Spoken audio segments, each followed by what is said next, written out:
Hello, welcome to Dishing Out. On this week's episode, we root around for some fresh takes on potato salad.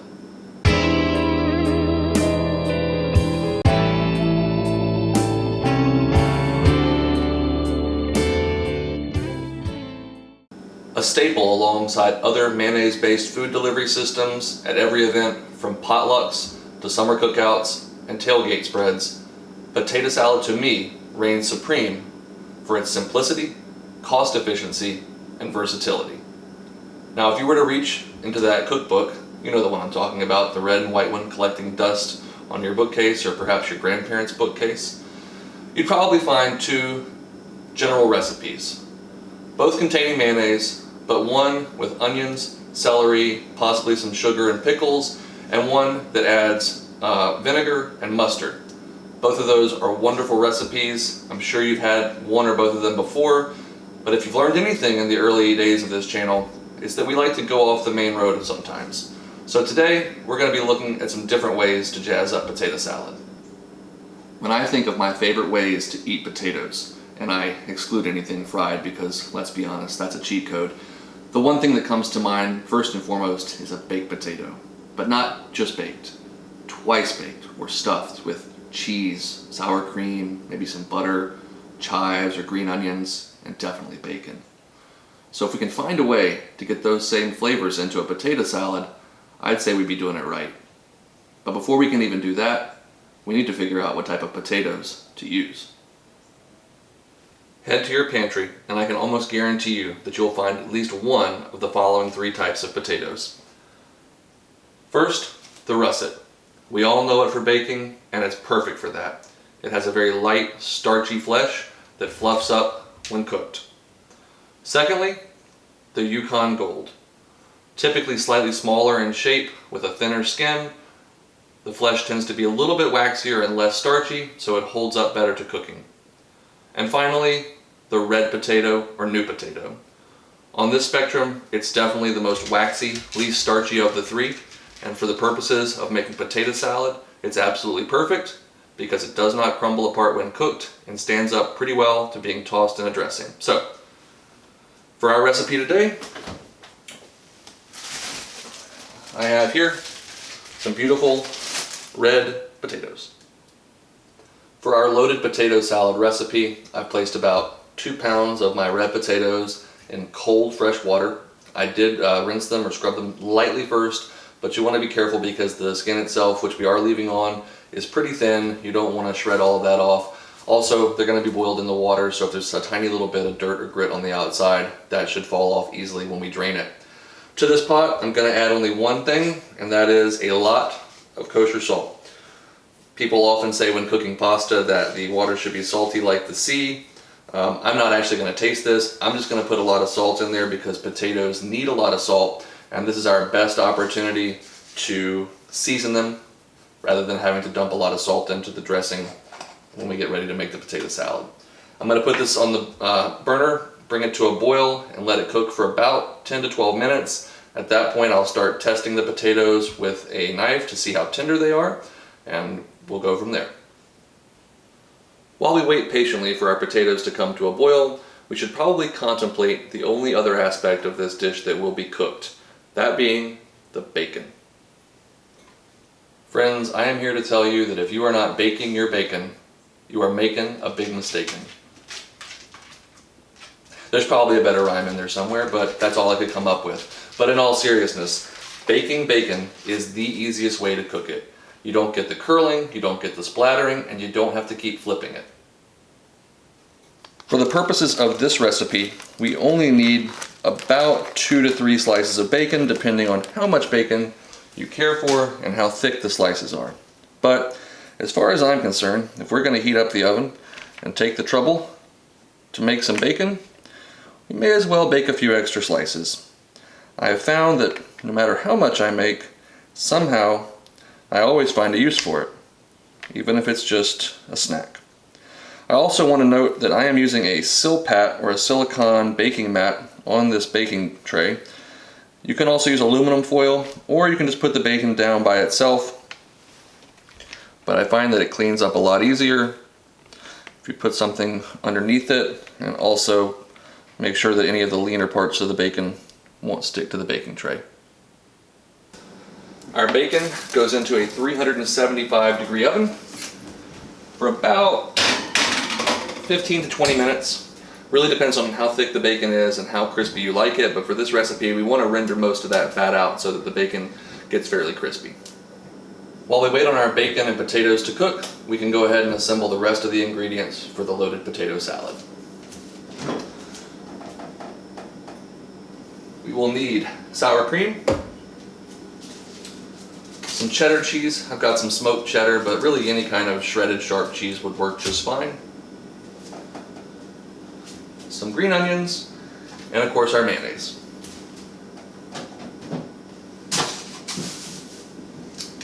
Where is it?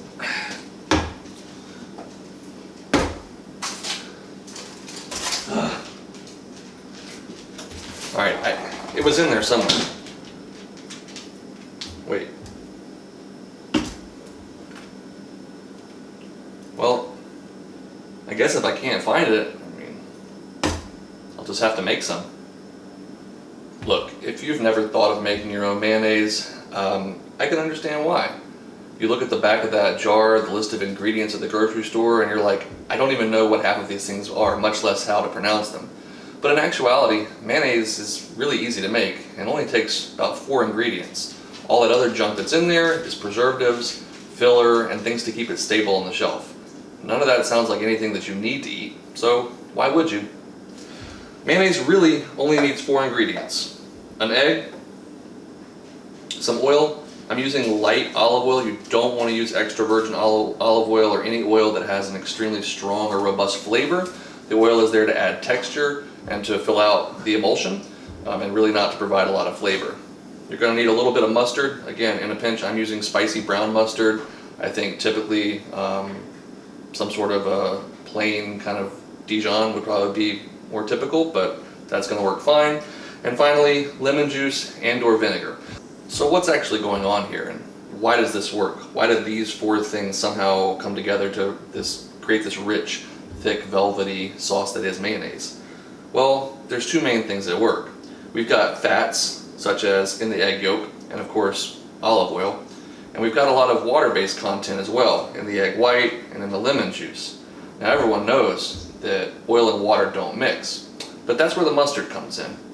It acts kind of like a third wheel to get these 2 people that really don't enjoy hanging out too much to somehow come together and really enjoy spending time together and never separate. You don't like separated mayonnaise, do you? Our 1 whole egg is joined by about a teaspoon of mustard and about a teaspoon of lemon juice, or the juice of maybe about a quarter of a lemon. In my plastic container here, I've also begun by adding about a tablespoon of oil. Now, I'll be using a stick blender for this, but you could definitely do it in a food processor, one of those conventional blenders, or if you want to wind up looking like Rafael Nadal after you're done, you can do it by hand, just whisking in a bowl. So we're going to start out on a low speed.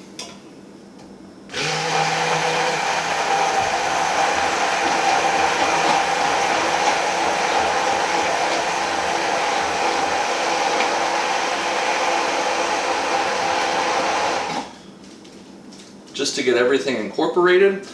Definitely doesn't look like mayonnaise just yet, but we've got a lot more oil to go.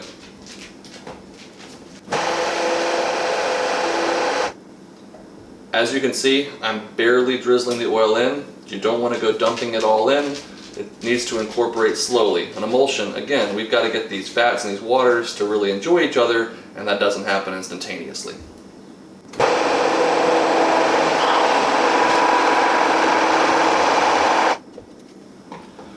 Once it's starting to get slightly thicker, I'm going to go ahead and up the speed to high and continue adding more oil.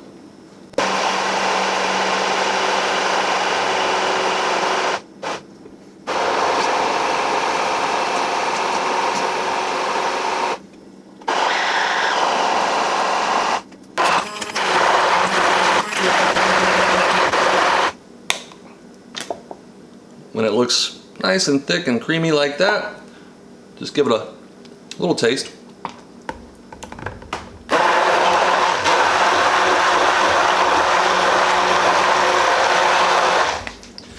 Now, mine needs a little bit more salt. I'm not going to put any pepper in it because it just looks a little bit weird.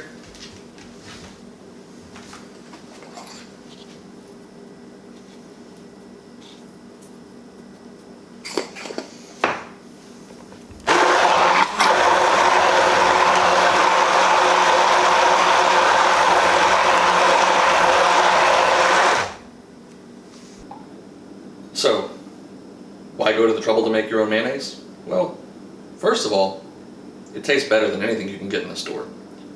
Second of all, you know what's in it, and that's a plus. And finally, you can add anything you want to that.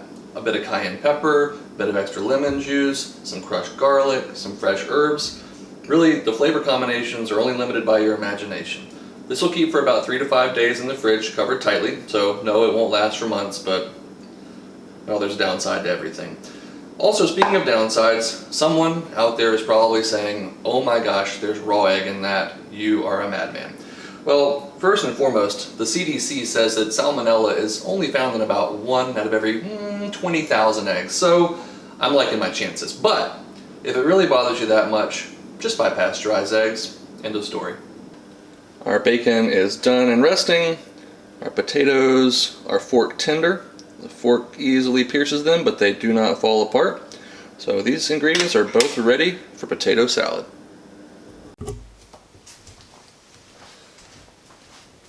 Our ingredients for loaded potato salad are as follows. We have our cooked potatoes.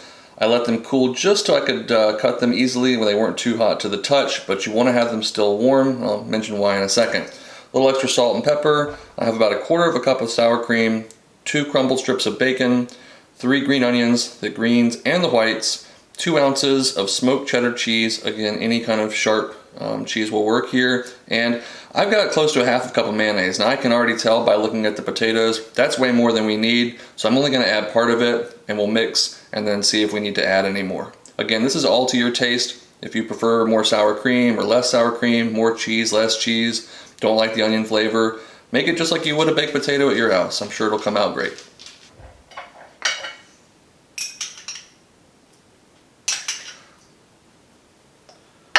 Now I mentioned you want to incorporate these ingredients while the potatoes are still warm.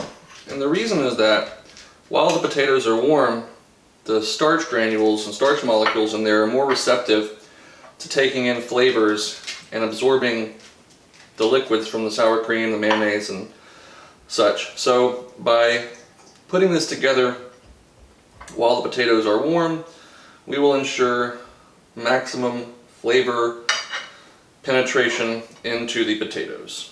So just going to go in with the bacon. Definitely a good, healthy crack of black pepper. And I'm going to go in with just a little bit of salt at this point. The cheese and bacon both have salt in them, and we did season the potato cooking water, so you can always add that, but pretty hard to take it out. I'm using a firm spatula to incorporate these ingredients. Those red potatoes are waxy and held their shape and texture pretty well throughout cooking and after being sliced up.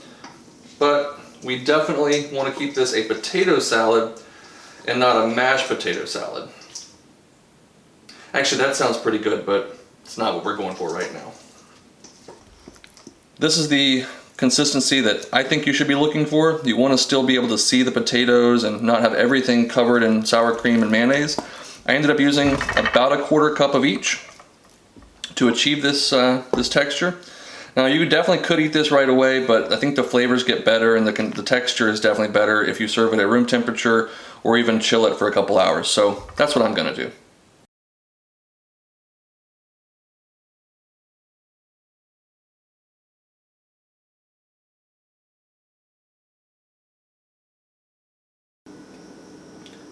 Now, I was so quick to jump in and start talking about potato salad as this Southern American mayonnaise-based dish that we forgot.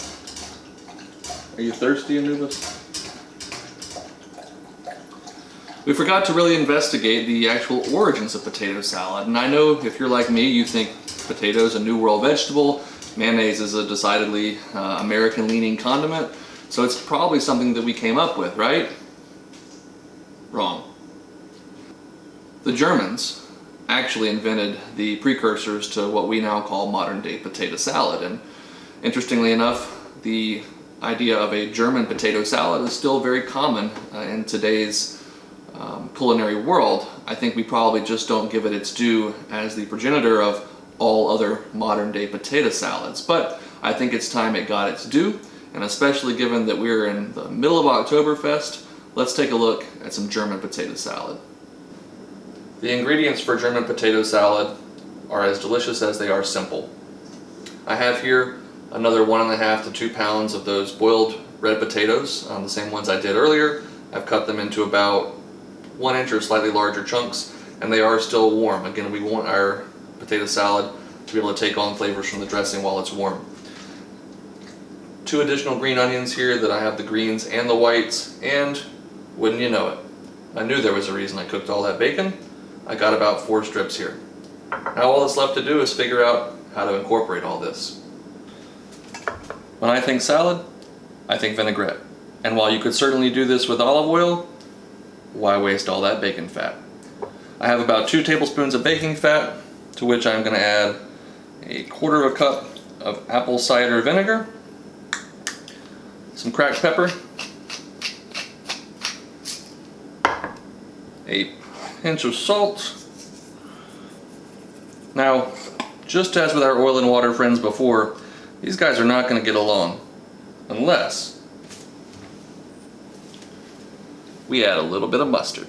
I'm using whole ground mustard because I like the texture, but again, really any kind of mustard is going to help you form that emulsion. I went in there with about a tablespoon, slightly less, and we mix. Finally, just before we're ready to toss all of our ingredients together, I'm going to add about 2 teaspoons of sugar to the vinaigrette. That's going to help to offset the acidity of the mustard and the sour notes from the vinegar, and we'll come together with that bacon fat to really form a full flavor profile. We're just going to mix all these ingredients together while they're still warm. I'm going to hold back just a little bit of that vinaigrette to see if we need it. Go in with the green onions, our bacon,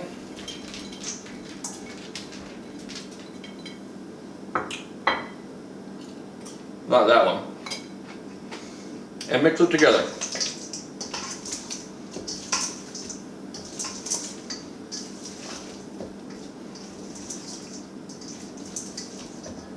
I think we need a little more dressing, vinaigrette.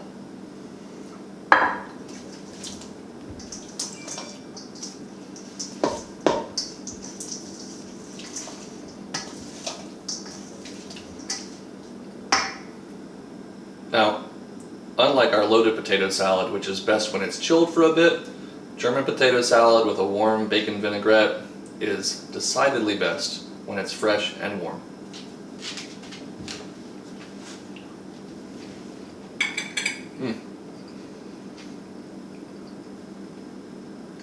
It's a perfectly cooked potato. It just breaks apart in your mouth. And the flavor profile between the sour vinegar, the sweetness of the sugar, and that savoriness of the bacon, it really just can't be beat. Can't even talk right, it's so good.